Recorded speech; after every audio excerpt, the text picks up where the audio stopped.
After playing so many massive RPGs that seem to just eat up a multitude of days to complete, sometimes I feel everyone can enjoy some that are on the shorter side of things. The challenge with that is, when an RPG is shorter, you've got to make sure the story you're trying to tell doesn't end up rushed or shallow. It's a delicate balance that not many games can achieve. That being said, this little RPG I found recently pulls off that balance perfectly. Hello everyone, this is the RPG Monger, and today I'll be talking about Grimm's Hollow.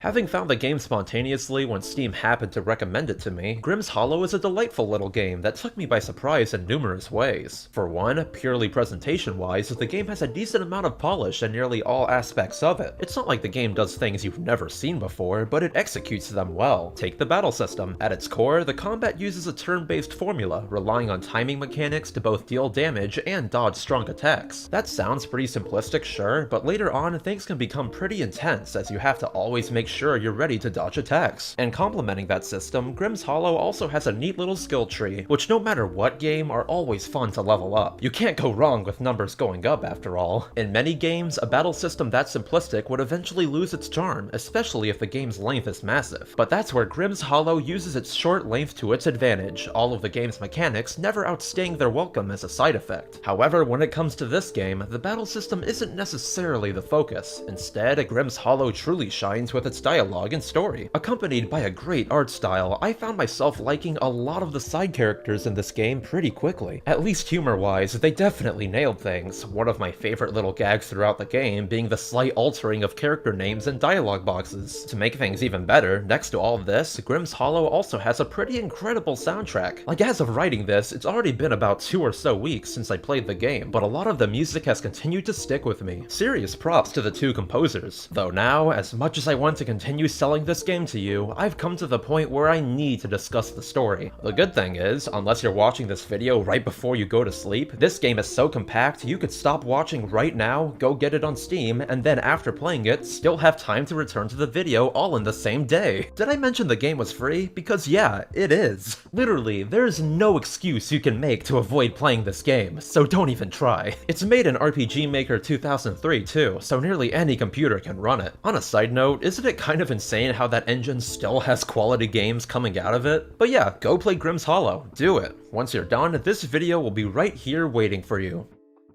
You all back? Good. Now, let's dive into the plot. Mysteriously waking up in a bed surrounded by little reapers, the game opens with our protagonist Lavender finding out that she's dead. However, due to not having enough spirit energy, she ends up in the Hollow, a place where others like her end up and become reapers, the other inhabitants of the Hollow being ghosts. And to get said energy, the reapers of the Hollow have to reap the ghosts, as they can't pass on due to having too much spirit energy. A simple enough premise, all things considered. The problem is, as she's told by a hidden ghost, Lavender's brother Timmy is also in the Hollow, though rather than waking up a Reaper like her, he's in one of the caves Reapers reap ghosts in. So hearing that, she understandably rushes to the cave Timmy is in. For a starting area, it does its job well of acclimating you to both the game's world and the type of combat you'll come to expect, especially with the boss at the end of the cave, since once reaching the cave's deepest point, Lavender finds Timmy, only to be stopped by the very same ghost who helped her earlier. Coming to regret its actions, the ghost believes Lavender intends to reap Timmy, what with her reaping all the ghosts up until this point. Of course she doesn't want to do that at all, but succumbing to its anger, the ghost begins to deform, attacking Lavender in its warped state. Combining the mechanics of enemies up until now, this fight caught me a bit by surprise, providing a thorough challenge as I hadn't been too diligent with upgrading the skill tree. Though once it's defeated, Lavender gets reunited with her little brother, it being confirmed that he is in fact a ghost. And as she doesn't want the Reapers near him, she hides Timmy in her pocket, the Hollow feeling far less safe than it once did now that Timmy's ghost could be reaped at any moment. To make matters worse, after returning from the cave, Grimm wants to speak with Lavender, the conversation thankfully turning out to be innocent as Grimm merely wants to find out what her favorite treat is. I've gotta say, out of all the designs out there, this game's take on the Grim Reaper is pretty solid, but while you talk to him, he reveals that under one circumstance, spirits that end up in the Hollow can actually return to life. While normally when someone dies, the soul surrounding their spirit disintegrates, a small few few retain their soul, Grimm always making sure those select spirits return to their lives. And as it turns out, after the conversation, Timmy reveals he actually did arrive with a soul, except after appearing in the cave, a random ghost stole it from him. So now, more determined than ever, Lavender presses on to get her brother's soul back, Grimm making sure that this time she doesn't go alone, asking the Baker of the Hollow to join her. Unlike all the other Reapers in the Hollow, they're a bit unique though, opting out of reaping ghosts like the rest and instead selling treats in exchange for spirit energy. In turn, as Lavender reaps ghosts in the second cave, they don't do more than watch, as they don't fight. Of note, here in the second cave, Grimm's Hollow actually has one of its stronger moments, developing both Lavender and the Baker, especially once you reach the middle part of the cave, as through talking to the Baker, it's pretty apparent they've been dead for quite some time. And when Lavender asks them to show their face, a couple baguettes later, it's shown that the Baker doesn't even have a face. You see, the longer Reapers stay in the Hollow, the more their original face gets contorted, until after some time, there's nothing left at all. In fact, it's already begun to happen to Lavender, as this entire time, her eyes have been missing, Grimm giving all the Reapers their masks so they don't have to be reminded of their lack of humanity every time they look at each other. It's honestly pretty sad when you think about it, the only reason the Baker chose to become the Baker being to keep at least one aspect of their home alive. Though now, having reached the end of the cave, in the distance lies the exit of the Hollow, a massive gate where Reapers and ghosts can enter to pass on, or if you're a living soul, return to life. And hey, look at that. As luck would have it, the very ghost who stole Timmy's soul appears out of nowhere, Lavender quickly jumping to action to take it back. So after defeating it, that should be the end of things, right? Well, even despite being friendly throughout the game, after Lavender retrieves Timmy's soul, the Baker knocks her out, leaving her in the cave and taking the soul with them.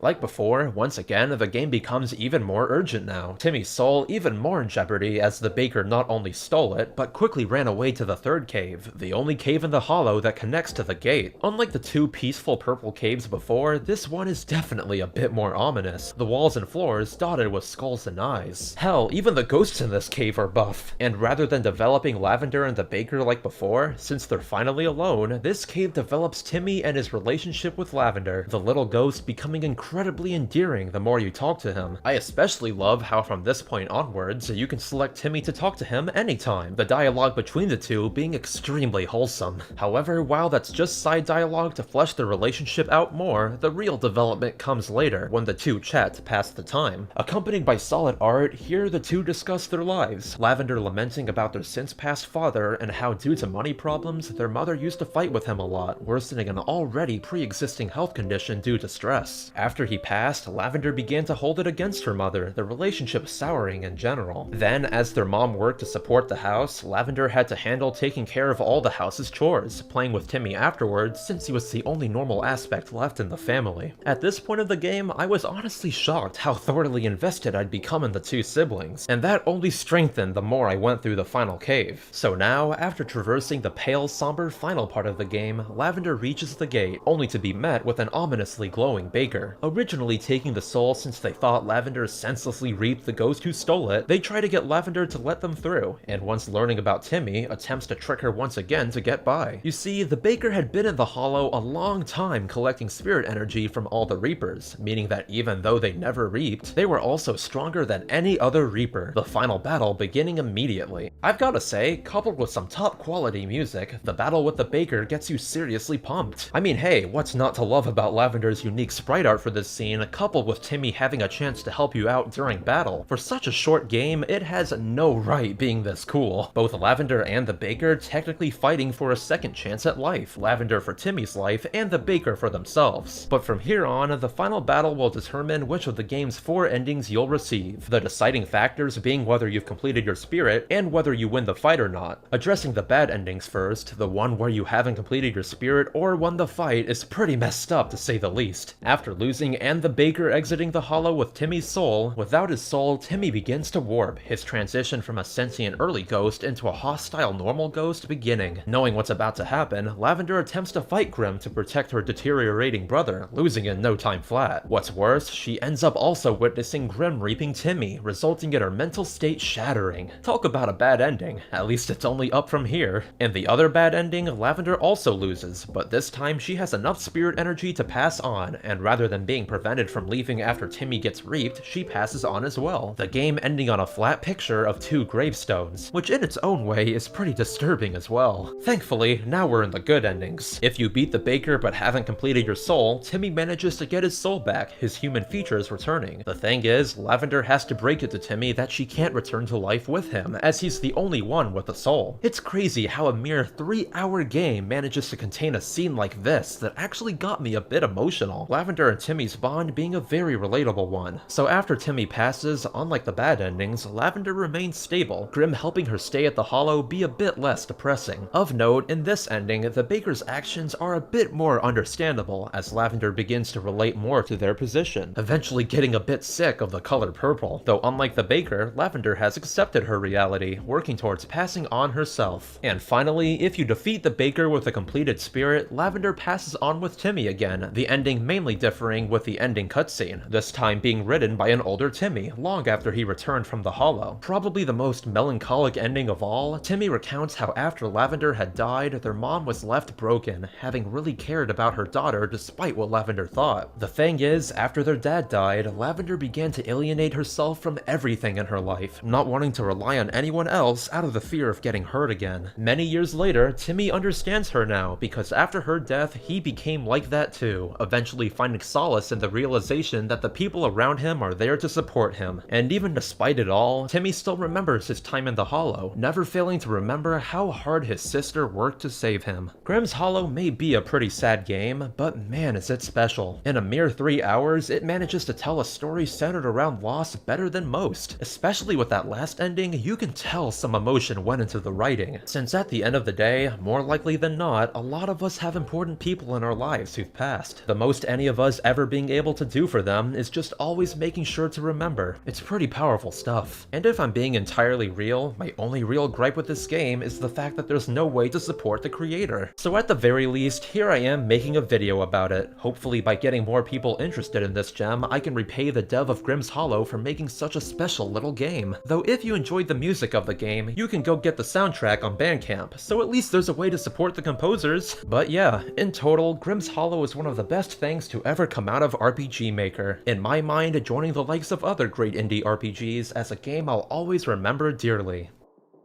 And now, to those who've continued to help out the channel, I'd like to give a heartfelt thank you to Anthony C. and everyone else who've decided to contribute. You guys are the best. If you want to help me continue keeping this channel alive, and receive a special thank you amongst a lot of other cool stuff, do check out my Patreon, link in the description. By the way, if you like this video, expect another one like it pretty soon. Currently on my Twitch, I've been going through the recently released Omori, and let me tell you, it may be my new favorite indie RPG ever. No joke. Needless to say, the second I finish it, there's gonna be a video in no time flat. So that being said, I'm the RPG Monger, and don't forget that each and every one of you are fantastic. Happy New Year's, everyone!